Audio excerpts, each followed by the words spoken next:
Chapter 12, Section 1b, the Song Dynasty. So the Song was not quite as large as some of these other Chinese dynasties, and it's often overlooked because of its size, but it was a very stable, powerful, and prosperous dynasty where its capital was Hangzhou. There were major breakthroughs, major inventions during its time period, as well as many historians look at this period of Chinese art as being perhaps its zenith. Now there you see a little image. You can see it's not the biggest, right? It's probably actually almost a little smaller than modern day China, but the accomplishments it makes is quite substantial. So despite its small size and borders, when it comes to population, we're talking about a ginormous power of over 100 million people. And in fact, there were over 10 cities with 1 million people. To give you an idea, today in 2018, in the 21st century, the United States has 10 cities with over 1 million. South Korea has 9. Germany only has 4. There are not many countries in the world that are this size. And this dynasty existed over 10 centuries or over 5 centuries ago. So what type of advancements were made? Well, in agriculture, there was advancements in how to create rice. There were also various inventions during this time period. We'll get into that in more detail later. There was major flourishment in trade, various inventions from banknotes, the advancements in gunpowder. But again, we'll hit those topics later on.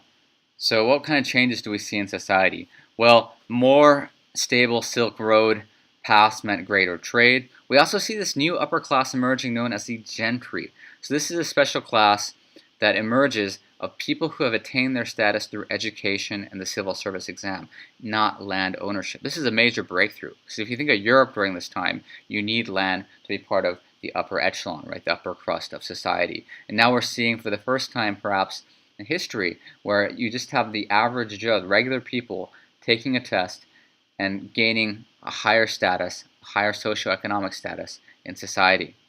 During this period, there is, however, a major criticism when it comes to gender equality. And one criticism is this culture of footbinding that took place during the Tang and Song Dynasty. Now, this footbinding is pretty much exactly the way it sounds. People's feet are binded up from a young age because it's considered to be beautiful to have tiny feet. And as a result, women would do everything, or their mothers would do it to their children, where they would make sure that their kids would wear shoes that are way too small for them. They would even sometimes break their bones so that their feet can stay as small and as tiny as possible. Now, an interesting question one could ask themselves in regards to foot binding is this comparison some people have made to high heels in the 20th and 21st century, made by men for women, which obviously constrain the way women can move, obviously not to the same degree as foot binding. An interesting question is, are high heels a new form of foot binding? Why is it, or why isn't it? Obviously there are decent points on both ends, and it's something I would want you to explore, and we would explore in our own classroom during class time. Now, the fall of the Song was quite simple. It had to do with military attacks from the outside. So prior to the Mongolian attacks, you have the Jinkiang incident, where the Jin Dynasty defeats the Song and takes over the northern half of the Song Dynasty. And later on, the Mongolians come in at the end of the 13th century. And after several decades of fighting, they sack the capital, and the Song Dynasty is no more. Right? The Mongolians have full control over what used to be the southern part of Song Dynasty. There's an image giving you an idea of the Jin Dynasty that first took over the northern parts of the Song. And eventually, as we know, the Mongols came and they took everything. Now, what's absolutely fascinating when we learn about Chinese history is just how long it is, right? Kind of like the Egyptians. Chinese history goes on for millennia.